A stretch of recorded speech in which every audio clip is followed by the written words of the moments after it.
Coming up on the Tall Mike Wine Podcast. There's real live Italians there in the mix, doing their Italian thing in their Armani suits. There are some cool outfits. This is true. Ellen, what's in your glass? Glacier Cherry, Gatorade Zero. What vintage is that? You know, it's a non-vintage. So it's probably a blend of different years of Gatorade. No offense to all the straight white guys out there. There's just too many of us. So many of you. It has like love handles. Like yeah, Mr. Riedel wants you to call them wings. And now, the Tall Mike Wine Podcast. The cell phones have been silenced. The wine is poured. Feel free to sip along. And just like that, the podcast begins. The Tall Mike Wine Podcast. The wine podcast that's not all about wine. The wine podcast like no other. And I'm your host, Tall Mike Wine, a.k.a. Mike Stone. Glad to have you along for the chat show heard in 44 countries on 6 continents and in 44 of these United States, including amazing cities like Bedford, Ohio, Salem, Ohio, Brecksville, Ohio, Willoughby, Ohio, and East Liverpool, Ohio. I'm going to go ahead right now and claim the title of Ohio's favorite wine podcast. But no matter where you are, I'm glad you found me. Now I'd like your support in the form of ratings on Apple Podcasts and Spotify. They tell me it helps a lot. Oh, and tell your friends. And don't wait for them to ask you what podcasts you like. Tell them now. And as a reward, I'll send you a stack of the official Tall Mike Wine podcast coasters. Just email me at tallmikewine@gmail.com. And now, on with the show. Episode 28 is coming to you from my home in Novato, California. That's in the Bay Area. My guest is speaking to us from the Los Angeles, California area via Zoom. She's a wine geek who's working her way up the ladder with both the Court of Master Sommeliers and the Wine and Spirits Educational Trust. She writes about wine for Delectable. She is also the host of the Wine Situation podcast. And of course, there's a lot more to her story. So let's get into it with Ellen Clifford. Hi, Ellen. Welcome to the podcast. Hello. I'm excited to be here. Yay. And you're down there in LA sipping Barolos this week. Tell me what's happening there at the, let me see if I get the name right, Barolo and Barbaresco Consortium Second World Opening Grand Tasting. That's fancy. It has been fancy. They even gave me a hotel room, despite the fact that I live in Los Angeles. But I feel like driving, even if you're spitting Barolo, driving is probably like not the smart plan, nor is driving a very good idea in LA. So no, in LA, never drive if you don't have to. So yeah, we just 4 hours of tasting the 2018 Barolos and 2019 Barbarescos. That was this morning, and then there's going to be more of that tonight, and then even more of it tomorrow. Wow, you're immersed in the Italian wine. And the president of the consortium's here. That's exciting. Oh yeah, super fancy. So there's real live Italians there in the mix. There are doing their Italian thing in their Armani suits. There are some cool outfits. This is true. That's something I've always enjoyed about going to those big tastings. If it's focused on another country's wine, the people from that country come, you can just tell because they look different than we do.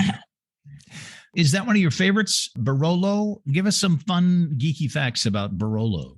It's all Nebbiolo all the time. It is some of the most tannic wine. 2018 is very young to be trying the wines, but you're like, I can see where this is going. Because, they tend to like really pucker your mouth dry, but like in a very pleasant way. I am a big fan of Barolo and Barbaresco. And I don't drink them that often because they're expensive usually. They cost a lot of money. And if you buy them now and they're new, you probably don't want to drink them for at least 10 years. Yeah. I could talk about their Helvetian sandstone or their Tortonian clay, all the geek Is that things. the soil? Yeah. I just nodded, I realized, and I'm like, wait, I'm doing a podcast. I probably She nodded. She nodded.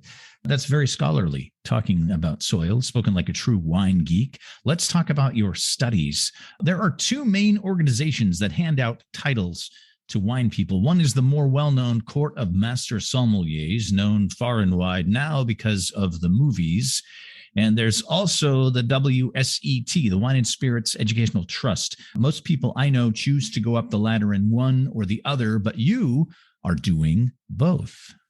Well, I have gone through certified, which is the second level of court. And I honestly think, so I finished diploma. WSET is off the table. Thank God. You've maxed out with the WSET. I've maxed out with that. Like the next step, which I'll probably do, if not this year, then maybe next, is to apply for the MW program, the Master of Wine program. I honestly think I'm done with the court though, because I don't know. I don't see myself trying to work as a som in a restaurant anytime soon. And all the stuff, it's a lot of money. And then all the stuff with all the scandals. Yes, the bad boys of the court. Yeah. So I think I'm kind of done with, sorry, court, but I think I might be done with the court. Well, the court is great and all, but it really is focused on restaurants and serving wine, whereas the WSET is more about overall general knowledge of wine, the grapes, the regions, the soil, like you just explained. I've gone through a couple levels of the WSET, level 2, passed with distinction. I could go to level 3, but what's it going to do for me? I work at a small winery in Sonoma. I could do it, but who's got the time? It's a lot of time and a lot of money. I mean, it was good for me. I was not working in wine when I started. I was doing some food writing, but so it was good for me not having a background in wine, I think, to do. But like you, I listened to you on our friend Suddenly Adam's podcast, and I was like, he knows so much about wine and he didn't have to do what I did. So I don't know. I think that's cool. I tell people I'm 100% self-taught based on my desire to know, my thirst for knowledge and wine.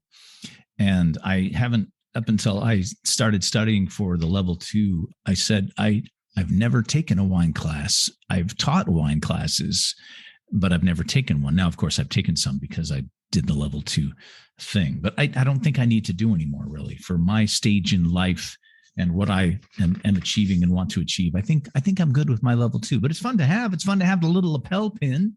Oh yeah. You got to have a pin or you're not real. Now you mentioned Adam's podcast. That is how we met. I want to touch on that because I've mentioned Adam and the Amateur Gourmet podcast on this podcast a few times. Back in December, I talked a little bit about how I was trying to track him down because he had revived his podcast. I've been following him as a blogger since he started back in the early 2000s. Once he started his podcast, I reached out and said, hey, I've been following you for a long time. I have a podcast. You should come on my podcast. And he kept putting me off and putting me off and putting me off. And I'd follow up about every 3 or 4 months. And the last time I followed up, he said, actually, I want you to come on my podcast. We're doing a wine episode. So I've got 2 guests. You'll be one of them. And then the other one will be this woman, Ellen Clifford. So it happened. I sat in this chair and chatted with Adam one afternoon a few weeks back. And then when he said, okay, now it's going to air, I listened. And I listened to my part, which was about 20 minutes. And then I listened to your part, thought, okay, there's somebody I need to have on my podcast. This Ellen Clifford is a kick. Thank you. I liked her part of the podcast a lot. So we tracked each other down and here we are doing the podcast. Now comes the time on the Tall Mike Wine podcast where I say to my guest, Ellen, what's in your glass? Well, what is in my bottle right now is a Glacier Cherry Gatorade Zero. What vintage is that? Oh, it's a non-vintage. Okay. So it's probably a blend of different years of Gatorade.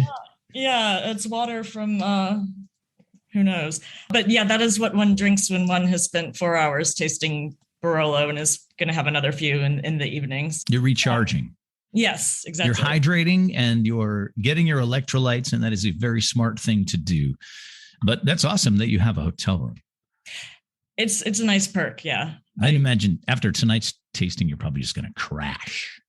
Yeah, that's the idea. I mean, I think they have us going again tomorrow morning, so Ambien and sleep. That's the plan. Although, like last night was sort of the welcome thing. It was like supposed to be 7 to 10. And of course, there's always a contingent of people who are like, now let's go to the hotel bar. Now that the over, and I kind of hung with them till probably about 11:30, which is probably later than I should have. But I was like, here I am. Time to have fun. And no Italian guys trying to pull your chain. Not last night anyway. No? We'll see. Okay. But there's a lot of journalists from like around the country. You got some people from Vegas, Chicago, New York. So I'm getting to meet all sorts of new people, which is always one of the things that's like great about wine is we all are into the same thing, so we can all hang out, even though we don't. You are a native of St. Louis, Missouri. True. Let's talk about the early days, the pre-LA days. Take me all the way back. Did you grow up in like the suburbs? Tell me about your family, the house you grew up in. Yeah, I grew up in the University City neighborhood, which is close to the city part of St. Louis. So yeah, I'm a city rat. Like I don't love suburban life too much. Was there food and wine? Was there a focus on food and wine in the house when you grew up? Not really. Let me think. Let's say you're at home. You just got out of like 7th grade, and you're doing your homework, and your parents get home. Do they fix themselves a cocktail? Is there going to be dinner on the table? Is there wine, beer? What's going on? Well, this is interesting. There was definitely, I feel like the only time I remember seeing alcohol in my home when I was like really little was like once in a while, my mom liked to put like creme de menthe on ice cream. I don't think I ever really remembered seeing wine until like I was in college. And now my parents make like a cocktail before dinner every night, and drink wine all the time. And I think I did that to them. I'm not sure. Yeah, no, I did not grow up with alcohol around that much. They weren't like against it. It just like wasn't really around. I just think that's fascinating when I talk to my friends that are in the business, and we focus so much on it. And, it's a big part of our day. I get home from my day at the winery, and one of the first things I do is I go to the freezer and get the ice out and start concocting something to drink. Or, I've got a bottle of wine that I'm waiting to open with dinner. It's just, I'm thinking about it all day long, So it's interesting where people come from and end up where we are now. I think it's kind of fascinating. Oh, yeah. Maybe in a million years, but at least 100 years probably would not have guessed that like I would be doing what I'm doing right now. So when did you leave St. Louis and answer the siren call of Los Angeles? Like 6 months after I graduated college. So still an actor. And it sounds like someone's trying to come in my door. Okay. Nope. They probably just have the wrong door number and they're using their key card. Let me in. Anyway. Those Italians. They're after me. So you went off to college to do acting. Yes. And I still do to some extent, not as much as I probably used to or wish I was. I'm like, I have an agent. I'm in the union. I go on auditions. I do things from time to time, but then I also spend a ton of time with wine and writing. I took the liberty of printing out your IMDb list of accomplishments, and a couple of the highlights that popped out to me were 2016, The Ballad of the Woman with the Plumber's Crack. Oh, yes. That was a comedic music video. Very nice. I hope they paid you well. And then this must have been when you first got to town. 2009, something called Horrified, the search for America's next top whore. You either were with Amy Winehouse or were playing Amy Winehouse. I was playing Amy Winehouse. They needed like a pale, skinny person to. I was playing one of the judges. It was some sort of thing, like it was a horror contest, and Amy Winehouse was like a guest judge, and so that was a fun day in the alley in Hollywood, as one does. America's Next Top Whore. That's great stuff. Yes. So then you at some point decided podcasting was a thing, and now you have a podcast called The Wine Situation. It's fun. It's on the goofy side. It seems very much of your generation, a millennials' take on wine, and I mean all of that in a good way. It's not stuffy at all, and that's what I also try to do with this podcast. Wine should be fun. How did the podcast come about? I originally was thinking maybe I'm going to make this a YouTube thing because being an actor, I like to perform. I like to be on camera. So, and then I think I pitched it. So there was this wine bar that I still hang out at all the time called Bar Covell. And there was a guy who worked there who I knew also, I did a lot of improv comedy at the time, guy who also did that. And like, whenever we chat while I was getting wine, I was like, I feel like this guy thinks about wine the same as I do. And I knew he was also an actor. So I was like, hey, I'm thinking about doing this like YouTube thing. And then he's like, that sounds more like a podcast. And then when I finally got around to being like, okay, I'm actually going to make this happen. Apparently I asked him his year of saying yes to things. So he just said yes when I said, will you do this podcast? We didn't really know each other that well aside from the bar. So it was kind of interesting getting to know each other, like while creating a podcast situation, which was cool. His year of saying yes, which was like, is that like an improv thing where you just always say yes? Actually, that is an improv thing, but I know that's an improv thing. I don't know a lot about improv, but I do know that's one of the tenets of improv. Yes, just keep rolling with it. Mm-hmm. So yeah, that was. I don't think it was an improv thing. I think it was just like a life choice thing. Otherwise, I don't think he would have said yes necessarily. Where did this evolution of Ellen arriving in Los Angeles from, St. Louis, a home where there wasn't wine in the house, where did wine really start to kick in for you? Okay, well, because I feel like a lot of people always say there was one wine that changed them. And for me, it was more, I got interested in it a little when I was waiting tables in St. Louis before I moved. It wasn't like the greatest wine, but the wine distributor would come and like walk us through what they were. And it was the first time I tasted like, the same variety, but 3 different styles. And I was like, this is cool. And I was always like a kid who I loved baking and cookbooks, and I always was interested in food. So I was like, oh, this is interesting. And then I was moving to California and I'm like, I should start reading about wine, even though I barely drink it. I was interested in it, but I was still like, food was more my main interest. And then I had a blog that was mainly just to keep track of like what I was cooking, but that led to some food writing jobs. And in the process of food writing, then I got into spirits. And from there, I was kind of like, oh, and wine is still so interesting. And then I was hanging out at this place called Bar Covell, and like I met a somm there who was like, if you're really interested in this, you should maybe start thinking about doing something with it. So yeah, it was just like a slow progression. It's funny how people get into food and start to obsess about it. And then wine is just like the next step. In fact, what you just described about starting a food blog and having it sort of start to focus on wine just because of necessity is very similar to the story I was told just a couple of months back by another guest who is a journalist, my friend Stacy Briscoe in Sonoma. So I know that name. She has a blog called Briscoe Bites. And she's now the executive editor of the print magazine Wine Enthusiast. She's got a big name in the wine world. She's been around. I mean, she's very young, but she actually just got her diploma level WSET. Oh, cool. She's on a similar path. She started out as a food blogger and then started using the blog to kind of take wine notes, and then wine just sort of began to take over the blog. Walk me through a typical episode of the Wine Situation podcast. How do you structure it? What's it like? Oh, gosh. I mean, it's sort of changed over the years, especially since I lost my co-host. Not lost, like he just moved. Well, actually, no, first he was like, I'm going to go to business school out of nowhere. And I was like, okay. And now he lives in Texas. These days, it's usually, I try and keep it not too long. I ramble a lot, as I'm doing right now.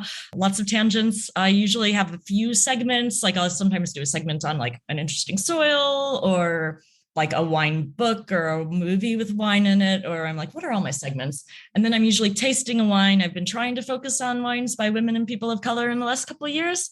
No offense to all the straight white guys out there, but like, there's just too many of us. So many of you. We're just a dime a dozen anymore. Yeah. So then not interesting. Yeah. So I'll walk through a tasting. And then at the end, I usually have this section called the Final Five, where I call a person. Sometimes it's a wine person, sometimes it's not. Sometimes I'll have like an actor, a writer, and then I ask them 5 questions about food. And you're going to be one of those people in June, I believe. I look forward to that. Yeah, it'll be fun. The Final Five. Final Five. I'll have to start studying, like for Jeopardy, right?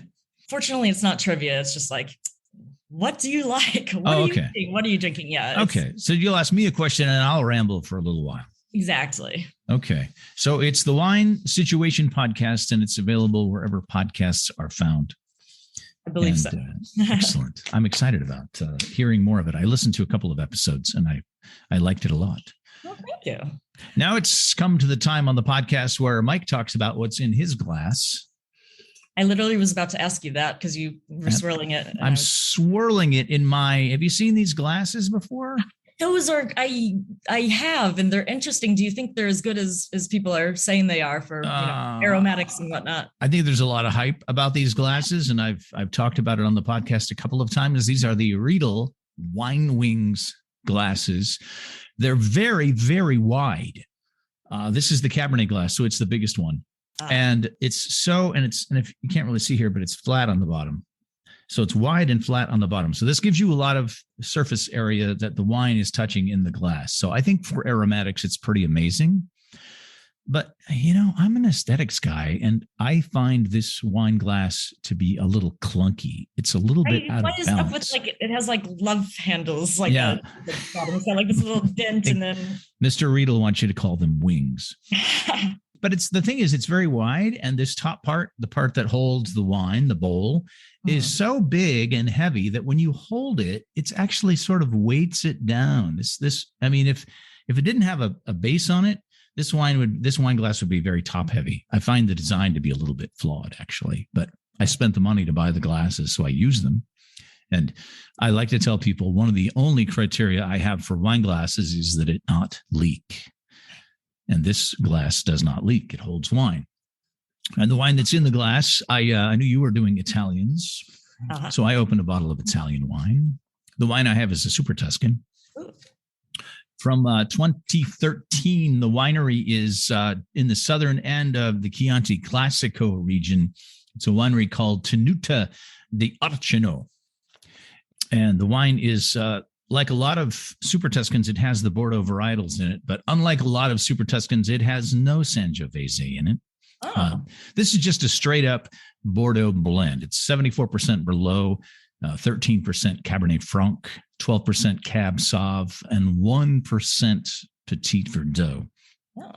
And let me just tell you, I was very surprised as I began sipping this, that though it is a Merlot-based blend, it is, as the kids like to say, tannic as fuck. Really? Yeah, this you were talking about the Barolos and how tannic they are. And after a few sips of this, I'm on the second day for this one. I gassed it overnight. But last night, I was having it with dinner, and it was just so chewy and tannic. And I'm like, okay, I've got a couple more of these, and I'm probably just going to put them away for a few more years. Interesting. So would you say they are not integrated tannins? No, not yet integrated, because they're just a stranglehold on my tongue. The wine is delicious. It has nice fruit to it, nice red fruit, plummy. It's a nice blend. It's not flawed in any way. It's just, I think it's still at 9 years old, not quite yet approachable. A little bit more on the Tenuta di Arceno estate.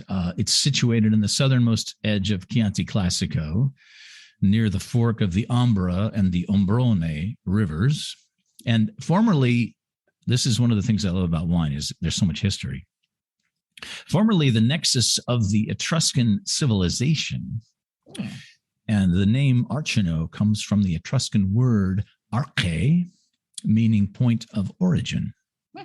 And there will be the official name of this wine in my show notes, but they call this one Valadorna. Valadorna? Valadorna. Is that just like its sort of fantasy name, or is that somebody else's name, or sorry? Now that I don't know. I don't know why they call it Valadorna, but that's this wine's name. They have wines they make with Sangiovese. They make a Chianti and a Chianti Classico, and then they have some of the wines they make with the other grapes that they grow. I'm trying to find the next page. Here it is. Okay, I have to have notes, otherwise I just will not keep track of what I'm doing, especially because I got technology and wine going on at the same time. Oh my. Right? I usually have to have an agenda written out for myself as well. So totally. You're not alone. Okay, good. So we've talked about your podcast, and I'm going to come on your podcast. I'm looking forward to that. Do you have any podcast recommendations, wine podcasts or otherwise, things you actually listen to and enjoy?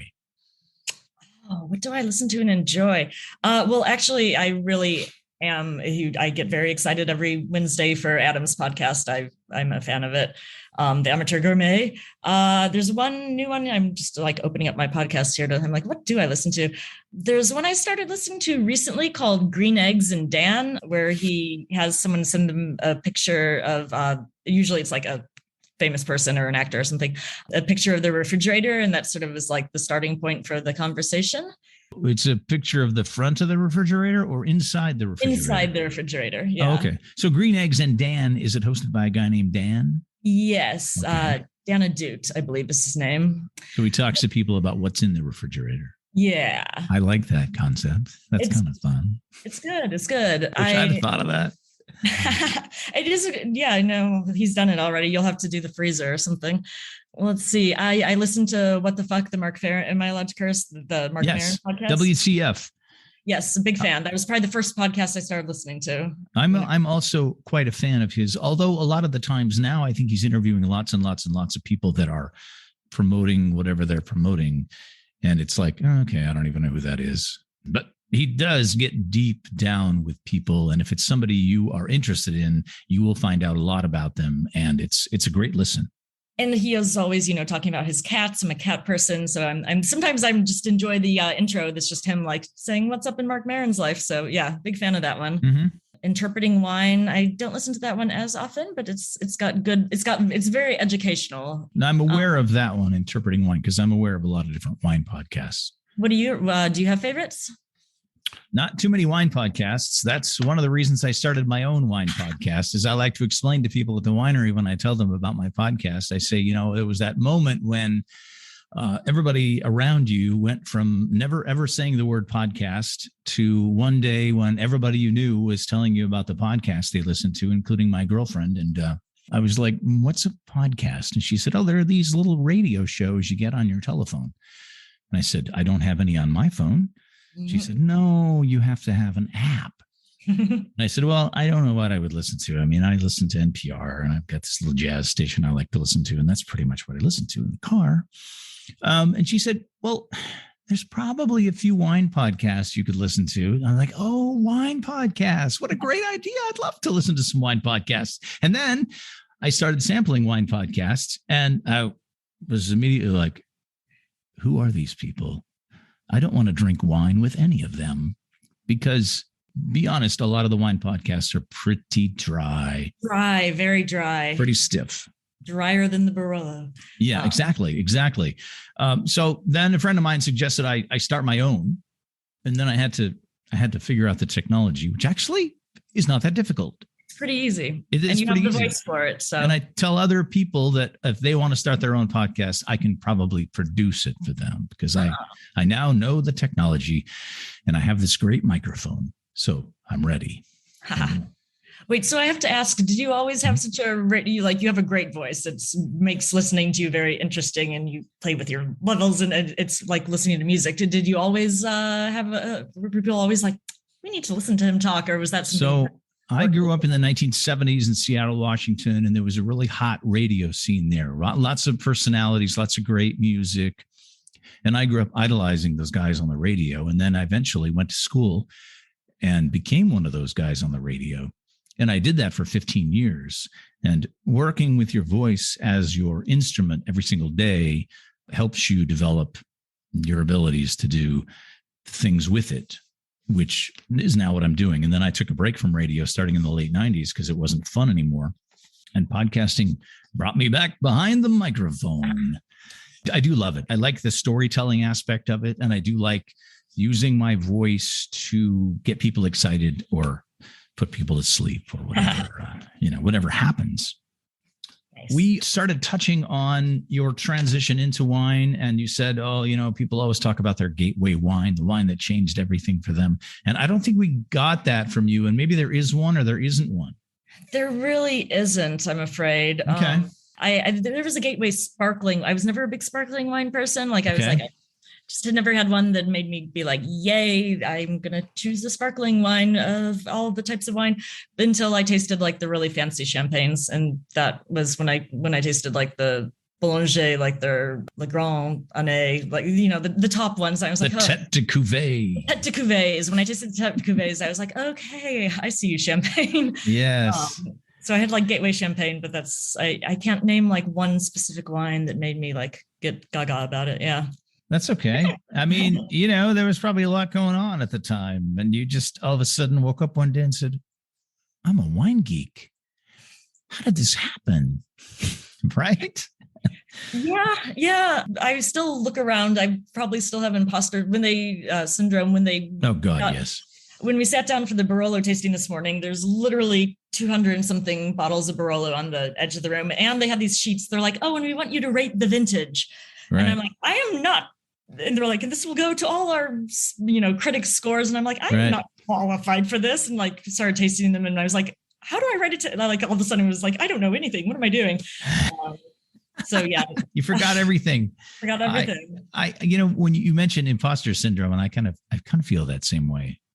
Even though I know a lot of stuff about wine, but when you hang out with people that know a lot about wine, you just kind of blend in. It's not until people show up, and in my case, at the winery, and you start rattling off some very basic facts about a wine, and they look at you like, "Oh my God, this is the oracle. This is the man that knows everything." Well, no, it is funny because sometimes I feel just like I don't know anything, but then when I start talking to people who don't do wine things about it, and I realize I'm like, might as well be speaking another language. I'm like, oh, I guess I do know a few things. It's just that the evolution of your vocabulary is so subtle and so gradual that once you start talking about things like soils and grape types and microclimates or whatever it is you're talking about, you sound like somebody who knows what they're talking about, relating to the average sort of passive wine drinker, which is kind of fun and kind of cool. Yeah. As long as you don't turn into one of those insufferable wine arrogant asshole guys who treats you like, well, you don't know anything if you've never had Bordeaux from 1982. I do not know my vintages very well. I will say that. I feel like, so here's the thing I always say is that I feel like people, they'll get this like weird guilty thing around me. They're like, I'm afraid I just don't know much about wine. And I'm like, just don't learn anything because I won't have a job. If everyone knew everything, then I would not have a reason to be telling other people about it or writing about it, or if everyone already knew the same stuff. So I'm like, no, don't bother learning about wine. I'll tell you what you need to know. Enjoy right. But isn't it funny that people feel the need to confess to you that they don't know anything about wine? That happens to me at the winery probably 2 or 3 times a week. Somebody will come in and I'll say, welcome to the winery. How are you? You want to taste the wine? And they'll say, I don't know anything about wine. I'm like, it's really okay. That's why I'm here. I know some things. The good news is nobody knows everything, and don't feel pressured to know all of the things because nobody knows everything. Although people who are climbing up the ladder and getting their diplomas from WSET, now that's pretty fancy. So many facts that I don't know how fast I'll lose them if I don't keep revisiting them. That's true. That's another true thing too. If you don't, you're not always using that part of your brain, you will forget things. I mean, it was a couple of years ago that I took level 2 and I'm like, I don't remember any new facts, but some of it stayed, some of it absorbed into my brain. Hey, do me a favor. I'm going to take some pictures of you here. Okay. So just smile for the camera. Thank you. I forget, I have to put it in the notes, take pictures, because at some point I'm going to say, hey, follow me on Instagram and take a look at the pictures I took during my session with Ellen. And then I realized I didn't take any pictures. So it's actually in the notes. Pictures, take some. Mention nice. Instagram. So I am Tall Mike Wine on Instagram. And Ellen, what is your Instagram? Just at Ellen Clifford. Also at the Wine Situation. Yeah. Oh, and the Wine Situation? Yeah. So I have 2 of them. I honestly feel like I could probably just only have one and just use my name, but I still have the 2 of them. So I just have the one, and that Tall Mike Wine was my name for a long time as just the guy who was the boss in the restaurant who brought in the wine. And somebody one day said, hey, Tall Mike Wine. And I'm like, what did you call me? Tall Mike Wine. You're the wine guy here and your name is Mike and you're tall.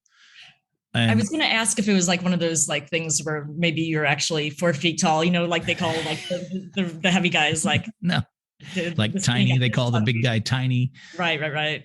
No, I'm 6'5". Oh my goodness, that is tall. And the cruel irony visited upon my family was I was the tallest of 3 tall boys and the one who decided he didn't want to play basketball.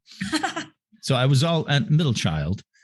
So I've always just kind of gone on my own way, and I got into wine, and people have always referred to me as Tall Mike, even though wherever I am, there's not necessarily another guy who's of average height. So they're differentiating. They just call me Tall Mike because I'm tall. My name's Mike. So Tall Mike Wine just kind of came by matter of evolution.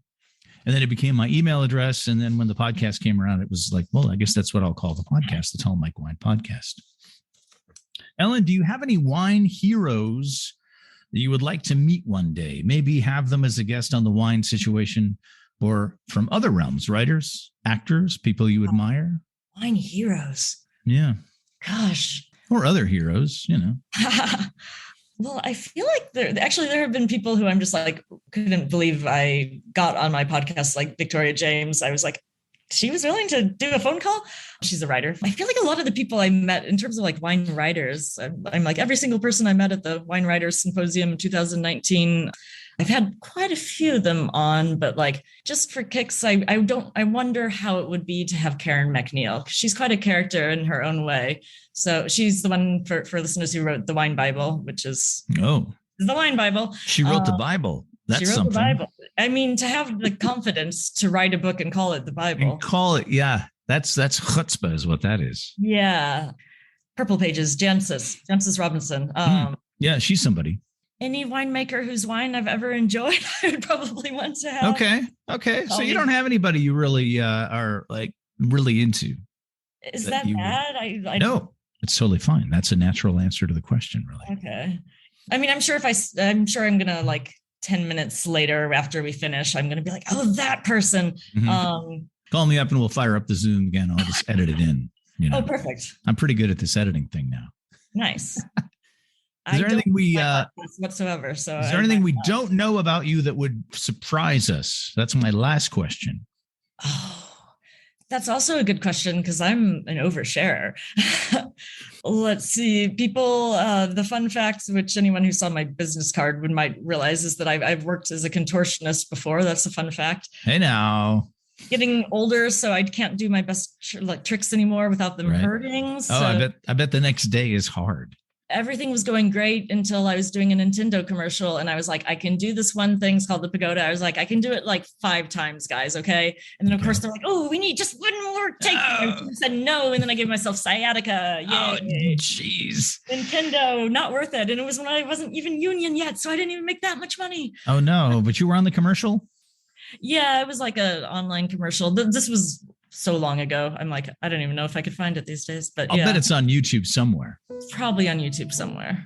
Yeah, so that's a fun fact, I guess. All right. Ellen Clifford, contortionist, podcast host, wine geek extraordinaire, and Barolo fan, has been my guest on the Tall Mike Wine Podcast, which was conceived and is written, recorded, edited, produced, and maintained by yours truly. For questions, comments, suggestions of any kind, or to ask for your very own set of official Tall Mike Wine Podcast coasters. Did I show you my coaster? I'm going to send you some. Oh yeah. There it is. There's my coaster. Isn't that nice? I love it. It's my artwork. Really? I'll send you some. Yeah, just email me your address and I'll mail you some. Thanks. You can email me at tallmikewine@gmail.com. Don't forget to check out and follow the Instagram for visuals on what I'm up to here and at home and at Nicholson Ranch in Sonoma. That's at tallmikewine. Use the hashtag #SexyBottleShot to tag wines you're drinking and tag me in those pics as well so I can follow you, so I can keep track of what you're drinking. I'll say it again because it's important. Toss a rating down, and if you're on Apple Podcasts or Spotify, I thank you in advance for the support. That's a wrap on episode 28. Thanks, Ellen Clifford, for hanging out. Thank you. Now go back and mingle with the Italians. From my home in Novato, California, I thank you for listening. I'm Mike Stone. Cheers. Cheers.